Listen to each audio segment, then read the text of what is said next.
বনালে অসমত আৰু এই জনগোষ্ঠীকে আজি 10 বছৰ লাগে নেকি ডেভেলপ কৰাৰ কাৰণে আজি এই জনগোষ্ঠী আজি খাব পোৱা নাই এই জনগোষ্ঠী মাটিৰ পাট্টা পোৱা নাই এই জনগোষ্ঠীয়ে ভাৰতৰ সংবিধান fundamental right article 14 to 18 of power পোৱা নাই where is that freedom to live freedom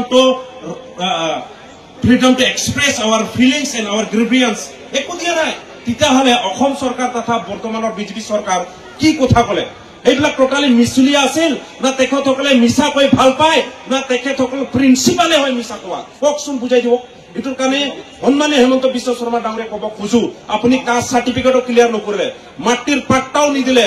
এছটিও দিয়া নাই তাৰ পিছত আমি আপোনাক কি কম কওক আদিবাসী রাইজ মান কা বলবই जोन सरकार आज एसटी नहीं दिलाक माटी के पट्टा नहीं दिलाक बागान के माटी के जोनटा हमार औकीदार उटा के भी नहीं दिलाक एससी नहीं दिलाक एसटी नहीं दिलाक उस सरकार के का हमने वोट देबो बारे बारे बोला तो नहीं आज যদি ভোট দেখুন যদি मन के सरकार पाना है हमने होले मन के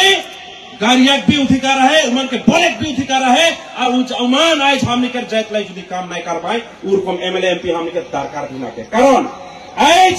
जोन पावर से लेकुन जाइत के उन्नति काम करे है आज उठा नहीं कर लाई मैं यार पे और बोलबो एक इतारो একটা কথা আরে ডেভেলপ কইছে ঠিক আছে বিজেপি সরকার বহুত ডেভেলপ করছে ভাল পাইছো কিন্তু আদিবাসী জাতিটোৰ কাৰণে আপোনালোকে কোনটো এটা স্পেশাল ডেভেলপ কৰছে কওকচোন কক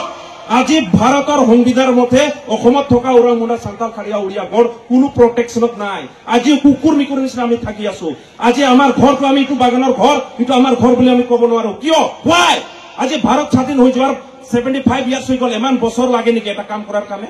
আজি ইমান কাম কৰিছে আপোনালোকে ভাল পাইছো ডেভেলপ কৰিছে বা আপোনালোকে কয় ৰাস্তা বনালো ঘৰ বনালো পিএমজিৱাই ঘৰ বনালো ইটো তো যিকোনো চৰকাৰ আহিলে দিব ৰে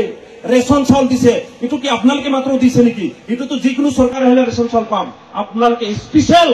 আদিবাসীৰ কাৰণে কি কৰিছে কওকচোন ফান্ডামেন্টাল ৰাইট